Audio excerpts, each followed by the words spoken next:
દેશભરમાં ભાજપનું સદસ્યતા અભિયાન ચાલી રહ્યું છે ત્યારે આ અભિયાન અમુક જગ્યાએ વિવાદોમાં પણ સપડાયેલું છે। સદસ્યતા અભિયાનમાં વચ્ચે જ હવે કાંકરેજના કોંગ્રેસ ધારાસભ્ય અમૃતજી ઠાકોરે શિક્ષણ મંત્રીને પત્ર પાઠવી રજૂઆત કરી કે પ્રાથમિક શાળાના શિક્ષકો ભાજપના સદસ્ય અભિયાનમાં ભાગ લઈ રહ્યા છે।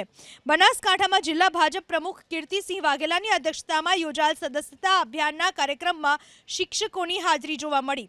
નિયમ મુજબ કોઈપણ સરકારી કર્મચારી રાજકીય પક્ષ સાથે જોડાઈ શકતા નથી।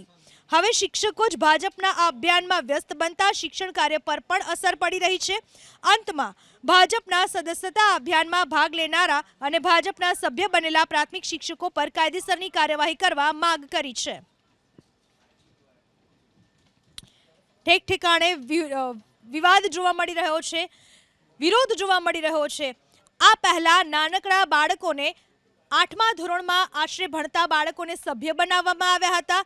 આ ઉપરાંત તાજેતરમાં એક ઘટના એવી પણ બનવા પામી હતી કે એક વ્યક્તિ પોતાની પત્નીનો ઇલાજ કરાવવા માટે હોસ્પિટલ ગયો હતો અને ત્યારે ઓટીપી માંગવામાં આવ્યો હતો। જ્યારે વ્યક્તિના મોબાઈલમાં મેસેજ આવ્યો કે તમે હવે ભાજપના સદસ્ય બની ચૂક્યા છો, ત્યારે તેને ખ્યાલ આવ્યો કે આ તો અજાણતામાં જ હોસ્પિટલના કર્મચારીએ તેને ભાજપના સભ્ય બનાવી દીધા। દરેક વ્યક્તિનો સ્વતંત્ર હક છે, પણ સરકારી કર્મચારી કોઈ પણ, હું માત્ર ભારતીય જનતા પાર્ટીની વાત નથી કરતો, હું મારા પક્ષની પણ વાત કરું કે કોઈ પણ પાર્ટીના કાર્યકર તરીકે એ સભ્ય બની ન શકે। અને આ જે 4 શિક્ષકો સભ્ય બન્યા છે એમને શિક્ષા થવી જોઈએ।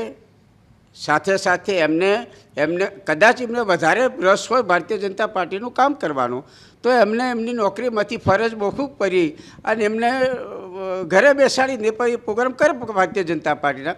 આ બિલકુલ ચાલુ નોકરીએ જે સરકારી શિક્ષકોએ આ જે સભ્યો બન્યા છે એ બિલકુલ ચલાવી લેવા એમ ના આવે અને આ શિક્ષકોને વહેલામાં વહેલી તકે સસ્પેન્ડ કરી માન્ય શિક્ષણ મંત્રી ઉદારતા બતાવે, કારણ કે આ શિક્ષણનો સવાલ છે। એટલે મેં માન્ય શિક્ષણ મંત્રીને પણ આ વિનંતી કરી છે કે આ લોકોને સસ્પેન્ડ તો કરો તો જ એ ગુજરાતમાં દાખલો બેસે। ઠેર ઠેર ભાજપ સદસ્યતા અભિયાનને લઈને વિરોધ પણ થઈ રહ્યો છે। તો જે સ્કૂલનો વિડીયો છે એ સ્કૂલમાં કોઈ કાર્યકર્તા ગયો નથી, કોઈ વાત કરી નથી। અમે ક્યાંય આખા ગુજરાતમાં કોઈ સ્કૂલમાં એટલા માટે નથી જતા કે 18 વર્ષથી નીચેની ઉંમરના